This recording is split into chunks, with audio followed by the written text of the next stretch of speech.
الحمد لله الحمد لله الذي يخلق ما يشاء ويختار. أحمده سبحانه الواحد العزيز الغفار، وأشهد أن لا إله إلا الله وحده لا شريك له، وأشهد أن سيدنا محمدا عبده ورسوله إمام المتقين وقدوة الأبرار.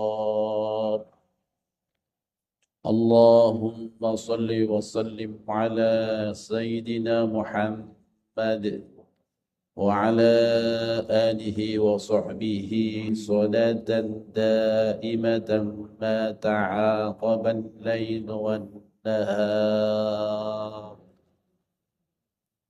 أما بعد، فيا إخوة الإسلام، أوصيكم ونفسي بتقوى الله عز وجل القائل في محكم كتابه: أعوذ بالله من الشيطان الرجيم، بسم الله الرحمن الرحيم. فلما بلغ معه السعي قال يا بني إني أرى في المنام أني أذبحك فانظر ماذا ترى. قال يا أبت افعل ما تؤمر ستجدني إن شاء الله من الصابرين. صدق الله العظيم. خير الناس أنفعهم للناس الحديث أو كما قال. Hadirin jamaah Jum'ah rahimakumullah, untuk pertama kali sebagai seorang khatib kami berwasiat untuk diri kami pribadi dan juga kepada para jamaah agar selalu meningkatkan ketakwaan kita kepada Allah Subhanahu wa taala yang telah diberikan contoh tauladan kita Nabiullah Ibrahim alaihissalam mengorbankan 1000 kambing, 300 sapi dan 100 unta. Ini adalah bentuk pengorbanan Nabiullah Ibrahim alaihissalam untuk mendapatkan titel takwa Allah. Begitu juga dengan kita, walaupun tidak sama pengorbanannya dengan Nabiullah Ibrahim alaihissalam, fa insyaallah kita korbankan dengan apa yang kita miliki, apa yang diberikan properti oleh Allah kepada kita. Ketika kita punya ilmu, kita berkorban memberikan ilmu itu kepada sesamanya. Ketika kita punya harta benda, kita berikan kepada sesamanya. Dan ketika kita punya jabatan, kita manfaatkan jabatan itu untuk menuju jalan Allah Subhanahu wa taala. Dan ketika kita hanya mempunyai kekuatan tenaga kita perjuangkan, kita korbankan untuk di jalan Allah Subhanahu wa taala. Hadirin jamaah Jum'ah rahimakumullah, hari ini adalah hari Jumat, kebetulan di Yaumun Nahr, di mana semua doa diijabah oleh Allah Subhanahu wa taala. Oleh karena itu, mari kita sedikit mengenal perjalanan baginda Rasulullah Muhammad sallallahu alaihi wasallam yang beliau itba juga kepada baginda, yaitu Nabiullah Ibrahim alaihissalam. Di mana ketika Nabiullah Ibrahim alaihissalam diberikan apresiasi oleh para manusia dan para malaikat, an-nasu wal malaikatu fata'ajjab, para manusia dan para malaikat takjub melihat pengorbanan Nabiullah Ibrahim alaihissalam dengan pengorbanan yang saya sebutkan tadi, 1000 kambing, 300 sapi dan 100 onta. Kemudian Nabiullah Ibrahim mengatakan, kullu ma taqarrabu bihi laisa bi syai'in 'indi. Yang telah aku kurbankan ini belum ada apa-apanya. Belum seberapa. Kemudian beliau bersumpah dengan atas nama Allah. Wallahi law kana ibni la'adbahannahu fi sabilillahi wa taqarrabu bihi ila Allah. Andaikan aku dikaruniai seorang anak, yang anak itu diperintah oleh Allah untuk mengorbankan, untuk disembelih, akan aku laksanakan perintah itu. Dan ini nazar Nabiullah Ibrahim alaihissalam. Dan ketika lama tidak diberikan karunia anak subhanahu oleh Allah subhanahu wa ta'ala, Nabiullah Ibrahim menghadap kepada Allah di Baitul Maqdis, memohon kepada Allah subhanahu wa ta'ala, digambarkan di dalam surah As-Saffat. Wa qala inni dhahibun ila rabbi sayahdin. Nabiullah Adam alaihissalam memohon kepada Allah subhanahu wa ta'ala, memberikan petunjuk, memohon kepada Allah subhanahu wa ta'ala, dengan pergi menyendiri dan munajat kepada Allah subhanahu wa ta'ala. Dan Allah mengabulkan Rabbi habli minas solihin. Memohon kepada Allah dengan pertama yang dimohonkan adalah Rabbi habli minas solihin. Ya Allah, berilah kami anak yang patuh kepada orang tua dan patuh kepada agama dan kepada Allah subhanahu wa ta'ala. Fabasyarnahu bighulamin halim. Dan Allah mengabarkan kegembiraan itu kepada Nabiullah Ibrahim alaihissalam, dan dikaruniai seorang anak yang sangat tampan, yaitu Nabiullah Ismail alaihissalam. Beranjak beberapa tahun, di antara 5 sampai 7 tahun, mungkin Nabiullah Ibrahim sudah lupa. Diingatkan oleh Allah subhanahu wa ta'ala di dalam lanjutannya ayat, falamma balagha ma'u sa'ya qala ya bunayya inni ara fil manam anni adbahuka fanzur madza tara. Dan ketika sudah beranjak dewasa, bersama-sama Nabiullah Ismail bersama baginda Nabiullah Ibrahim alaihissalam, kemudian Nabiullah Ibrahim diberikan mimpi oleh Allah subhanahu wa ta'ala untuk mengorbankan Nabiullah Ismail, untuk menyembelih Nabiullah Ismail. Ini adalah bentuk taqarrub ilallah subhanahu wa ta'ala. Dan dia lupa dulu pernah bersumpah, bernazar kepada Allah subhanahu wa ta'ala. Dan mimpi yang pertama itu adalah dinamakan Yaumut Tarwiyah, yang kita dianjurkan untuk berpuasa di hari ataupun di tanggal yang ke-8 bulan Dzulhijjah. Kemudian hari ke-9, Nabiullah Ibrahim diberikan mimpi lagi oleh Allah subhanahu wa ta'ala dengan perintah yang sama. Dan hari ke-9 itu adalah yaitu Yaumu Arafah. Yaitu kita diperintahkan, disunnahkan untuk berpuasa di Yaumu Arafah ini. Kemudian Nabiullah Ibrahim ragu, apakah mimpi ini dari setan atau memang dari Allah subhanahu wa ta'ala. Apakah mimpi ini dari iblis atau dari Allah subhanahu wa ta'ala. Dan Yaumun Nahr diberikan mimpi itu oleh Allah subhanahu wa ta'ala sekali lagi. Dan pada saat yang sama Nabiullah Ibrahim bertekad bahwa ini adalah memang betul-betul petunjuk dari Allah subhanahu wa ta'ala. Ketika dilaksanakan itu, semuanya pasrah. Siti Hajar pasrah, Nabiullah Ismail pasrah, semuanya demi untuk takwa Allah kepada Allah subhanahu wa ta'ala. Dan iblis mendengar. Kemudian iblis mendatangi Nabiullah Ibrahim dan berkata, wahai Nabiullah Ibrahim, bukankah engkau sayang memberikan bahwa anak yang lucu-lucunya ini engkau korbankan? Bahkan apakah itu ada perintah dari Allah subhanahu wa ta'ala? Apakah kamu tidak sayang kepada anakmu? Kemudian jawab Nabiullah Ibrahim alaihissalam, na'am, walakin amartu bidzalik. Iya, memang aku sayang kepada Ismail, walakin amartu bidzalik, tapi aku tetap melaksanakan perintah itu karena itu adalah perintah Allah subhanahu wa ta'ala. Dan ada keyakinan yang ada di dalam hati Nabiullah Ibrahim alaihissalam. Tidak mempan iblis menggoda Nabiullah Ibrahim, mendatangi ibunya Ismail yaitu Siti Hajar dan dikatakan, wahai Siti Hajar, apakah kamu tidak sayang?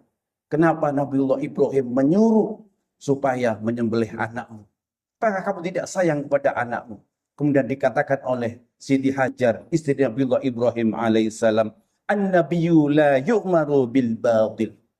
Nabiullah Ibrahim tidak mungkin menyuruh untuk berbuat kebatilan.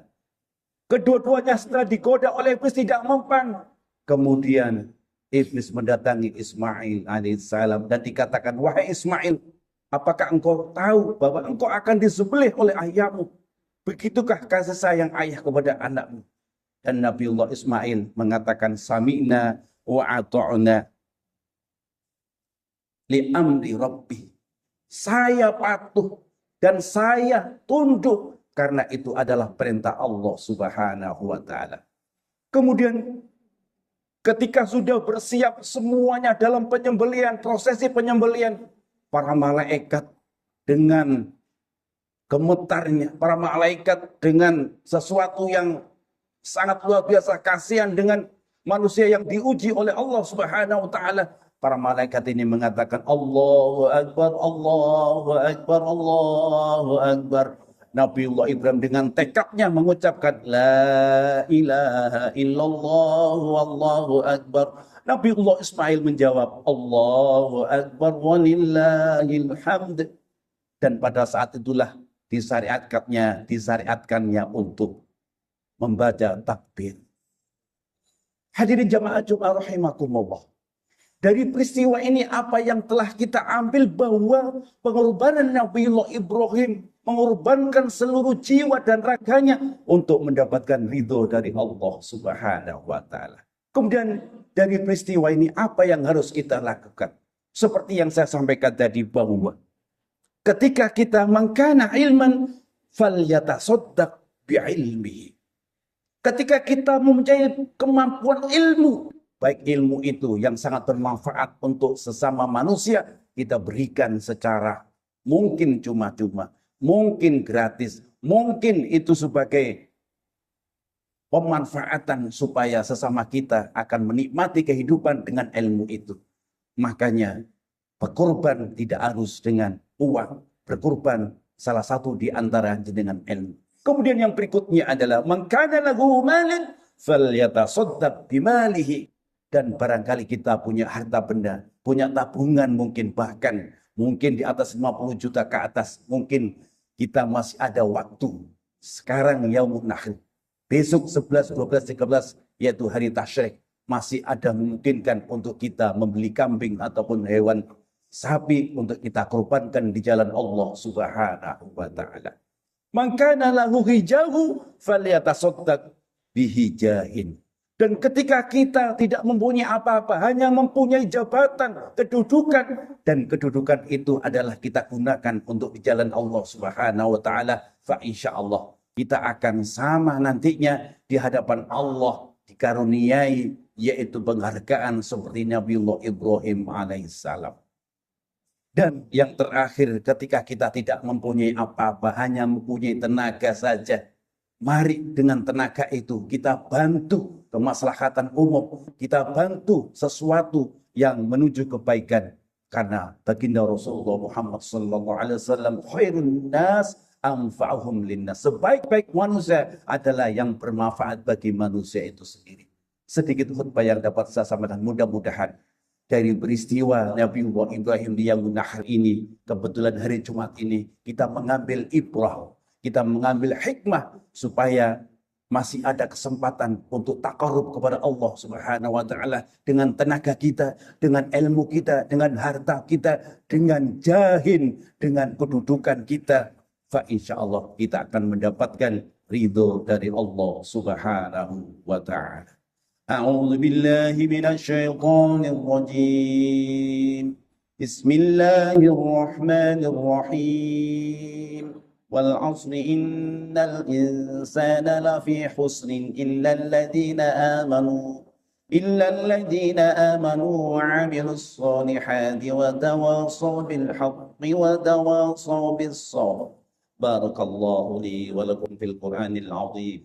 ونفعني وإياكم بما فيه من الآيات والذكر الحكيم وتقبل مني ومنكم تلاوته إنه هو السميع العليم أقول قولي هذا واستغفر الله الذي لي ولكم ولسائر المسلمين والمسلمات والمؤمنين والمؤمنات فاستغفروه إنه هو الغفور الرحيم.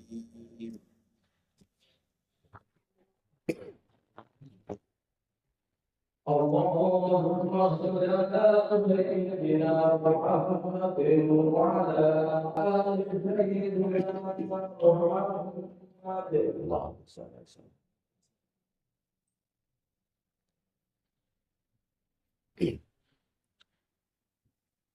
الحمد لله الحمد لله الذي خلق الموت والحياة ليبلوكم أيكم أحسن عملا وهو العزيز الغفور. أشهد أن لا إله إلا الله وحده لا شريك له الملك الحق المبين وأشهد أن سيدنا محمدا عبده ورسوله صادق الوعد الأمين. اللهم صل وسلم وبارك على سيدنا محمد وعلى آله وأصحابه أجمعين فمن تبعهم بإحسان إلى يوم الدين. أما بعد فيا عباد الله أوصيكم ونفسي وإياي بتقوى الله. اتقوا الله حق تقاته ولا تموتن إلا وأنتم مسلمون. وقال تعالى في كتابه الكريم أعوذ بالله من الشيطان الرجيم إن الله وملائكته يصلون على النبي يا أيها الذين آمنوا صلوا عليه وسلموا تسليما. اللهم صل على سيدنا محمد وعلى آل سيدنا محمد كما صليت على سيدنا إبراهيم وعلى آل سيدنا إبراهيم وبارك على سيدنا محمد وعلى آل سيدنا محمد كما باركت على سيدنا إبراهيم وعلى آل سيدنا إبراهيم في العالمين إنك حميد مجيد. اللهم اغفر للمسلمين والمسلمات والمؤمنين والمؤمنات الأحياء منهم والأموات إنك سميع قريب مجيب الدعوات يا قاضي الحاجات. اللهم إنا نسألك سلامة في الدين وعافية في الجسد وزيادة في العلم وبركة في الرزق وتوبة قبل الموت ورحمة عند الموت ومغفرة بعد الموت. هون علينا في سكرات الموت والنجاة من النار والعفو عند الحساب برحمتك يا أرحم الراحمين. اللهم يسر لنا أمورنا زيارة المكة والمدينة. اللهم يسر لنا أمورنا زيارة المكة والمدينة. اللهم يسر لنا أمورنا زيارة المكة والمدينة. ربنا آتنا في الدنيا حسنة وفي الآخرة حسنة وقنا عذاب النار. عباد الله إن الله يأمر بالعدل والإحسان وإيتاء ذي القربى وينهى عن الفحشاء والمنكر والبغي يعظكم لعلكم تذكرون. فاذكروا الله العظيم يذكركم واشكروه على نعمه يزدكم ولذكر الله أكبر. الله أكبر الله أكبر. أشهد أن لا إله إلا الله أشهد أن محمدا رسول الله حي على الصلاة حي على الفلاح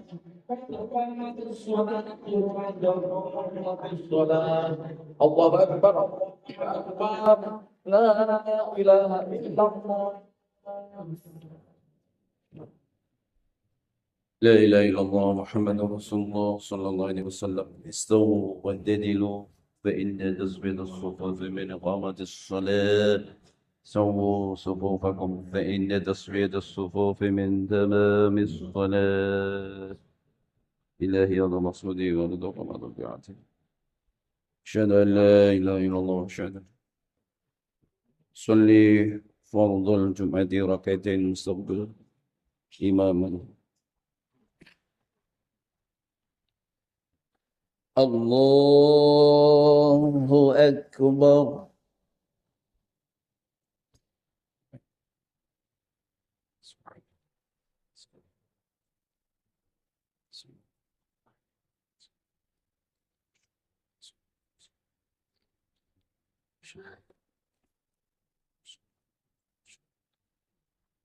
بسم الله الرحمن الرحيم الحمد لله رب العالمين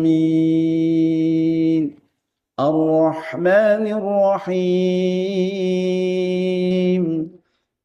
مالك يوم الدين إياك نعبد وإياك نستعين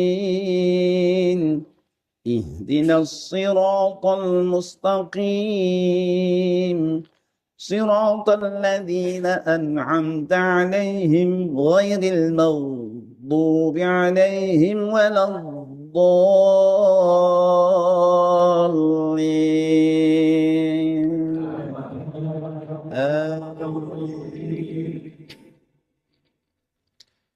بسم الله الرحمن الرحيم سبح اسم ربك الأعلى الذي خلق فسوى والذي قدر فهدى والذي أخرج المرعى فجعله غثاء أحوى سنقرئك فلا تنسى إلا ما شاء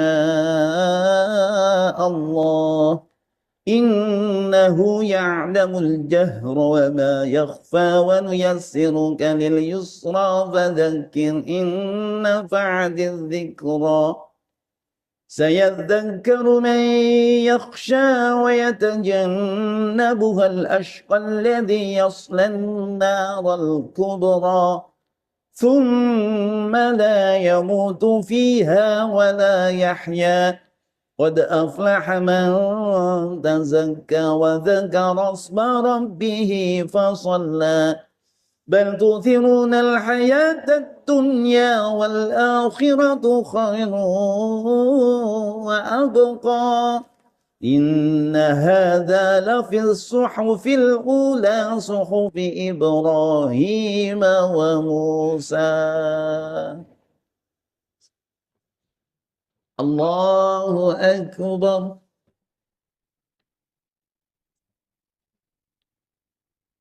سمع الله لمن حمده الله أكبر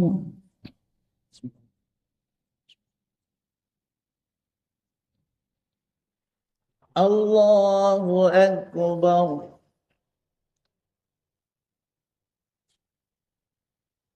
الله أكبر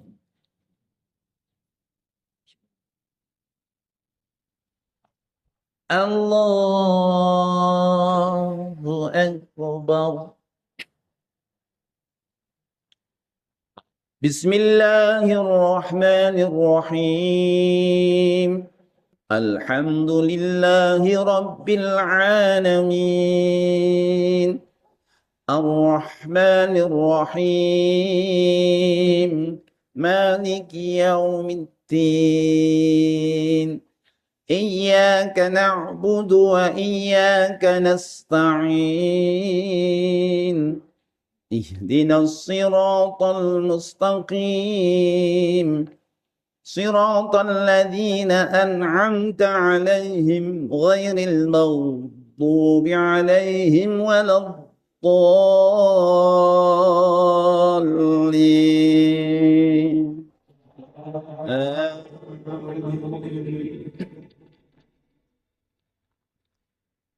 بسم الله الرحمن الرحيم هل أتاك حديث الغاشية وجوه يومئذ خاشعة عاملة ناصبة تصلى نارا حامية تسقى من عين آنية ليس لهم طعام إلا من ضريع لا يسمن ولا يغني من جوع وجوه يومئذ ناعمة لسعيها راضية في جنة عالية لا تسمع فيها لاغية فيها عين جارية فيها سرر مرفوعة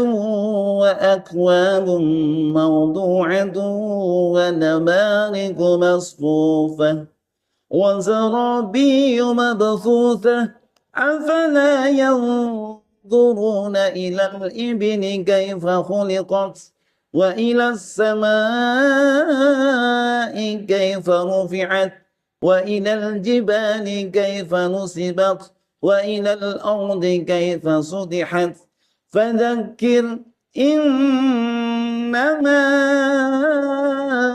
أنت مذكر لست عليهم بمسيطر إلا من تولى وكفر فيعذبه الله العذاب الأكبر إن إلينا إيابهم ثم إن علينا حسابهم الله أكبر سمع الله لمن حمده الله أكبر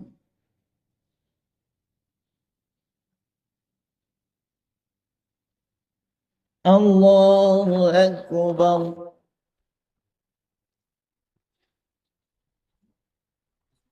الله أكبر